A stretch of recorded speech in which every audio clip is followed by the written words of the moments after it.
Halo is back. I never thought I'd be able to say these words, but yes, Halo, in all of its sandboxy arena shooter goodness, is back and better than ever. Welcome to the channel, everybody. My name's Cord Gamer, and today I think you already know what we're talking about. The second Halo Infinite beta test flight for 4v4 happened this weekend, and I was lucky enough to get access to it. Today, I want to discuss my time in the Infinite beta and why I'm low-key, almost at an unsafe level of hype for it.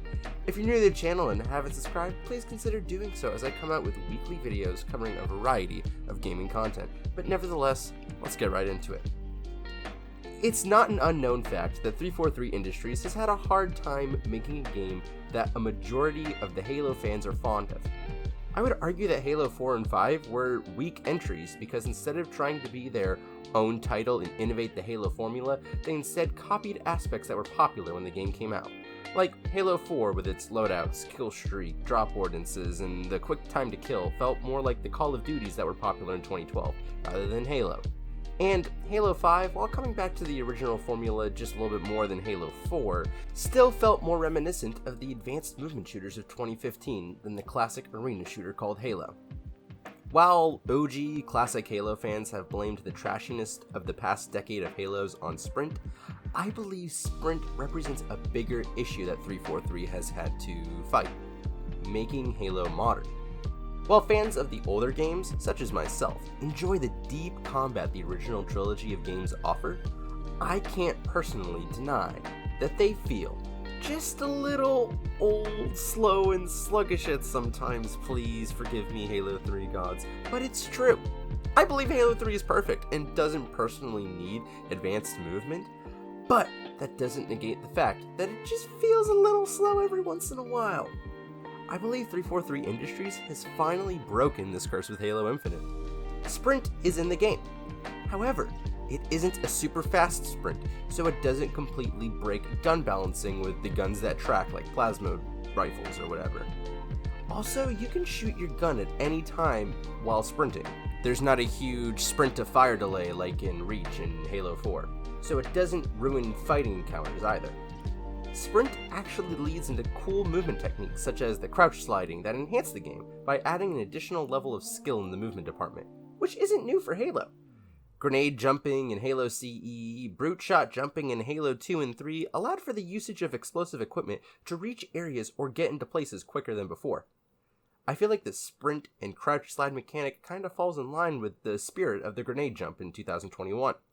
Speaking about in the spirit of the old games, Halo Infinite is just completely infused in nostalgia. The main menu music is all you need to hear.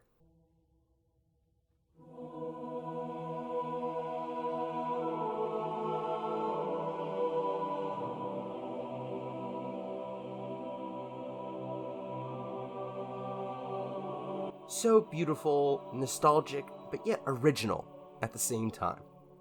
The phrase, nostalgic but yet original, is a really good description in my opinion for this whole game. While all 4 maps are definitely not my favorite Halo maps of all time, they are each very serviceable, fun, balanced, and mesh well with the overall gameplay and movement. I am a fan of the idea of the pistol and assault rifle start.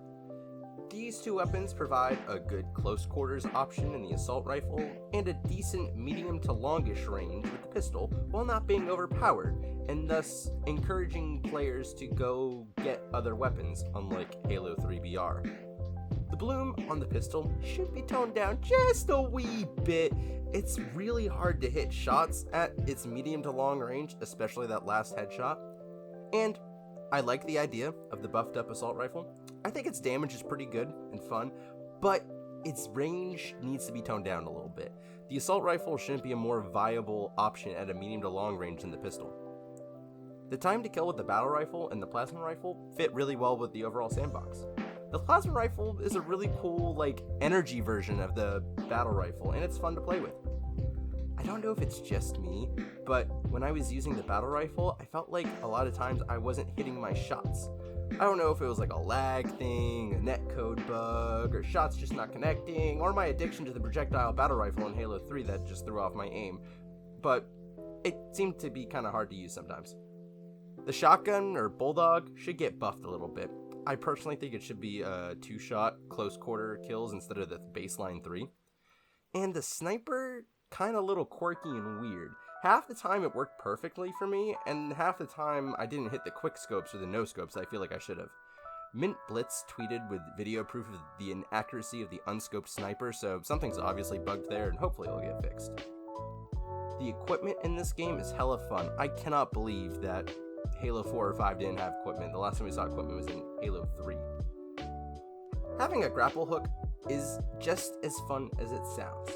I mean, please, name a game that is worse off because of its grapple hook.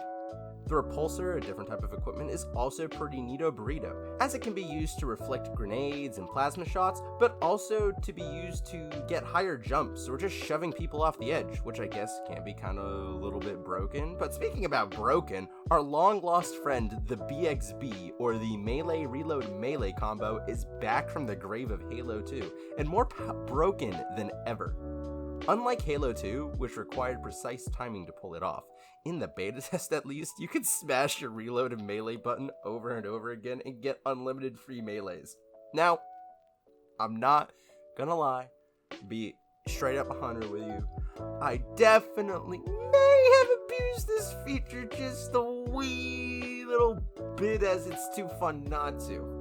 I think a more harder BXB combo that requires a little bit more precise timing would be cool to see, but I at least had some fun with it this weekend while it lasted.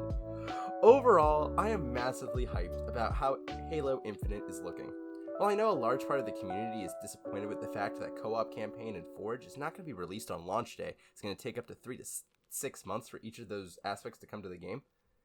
If, when they are launched, are treated with the amount of care, community feedback, and general love that the multiplayer has undergone, it'll be worth the wait, in my opinion. But what do you guys think? Will 343 Industries finally actually release a good Halo game? Let me know down in the comments below. Also, if you're new to the channel, I'd appreciate that subscription. But that is all that I have for you guys today. I'm Cord Gamer, and I'll see you next time.